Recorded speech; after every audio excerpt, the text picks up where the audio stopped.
দুই ব্যাংকের দায়ের করা অর্থঋণের ৪ মামলায় চট্টগ্রাম ভিত্তিক প্রতিষ্ঠান হাবিব গ্রুপকে আগামী ৬০ দিনের মধ্যে ৩৫০ কোটি টাকা পরিশোধের নির্দেশ দিয়েছেন আদালত। মঙ্গলবার চট্টগ্রাম অর্থঋণ আদালতের বিচারক মুজাহিদুর রহমান এ আদেশ জারি করেন। আদালত সূত্রে জানা যায়, খেলাপি ঋণ আদায়ের দাবিতে ওয়ান ব্যাংকের আগ্রাবাদ শাখা হাবিব গ্রুপের অঙ্গ প্রতিষ্ঠান এসি এভিয়েশন লিমিটেড, সিয়াম সুপিরিয়র লিমিটেড এবং লিগেসি ফ্যাশন লিমিটেডের বিরুদ্ধে অর্থ ঋণ আদালতের ৩টি মামলা দায়ের করেন।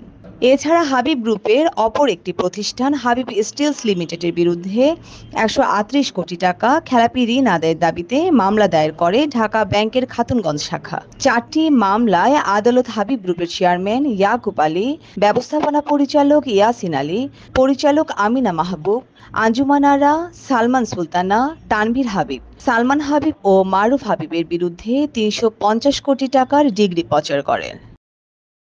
বর্ণিশা চৌধুরী, বাংলাধারা, চট্টগ্রাম।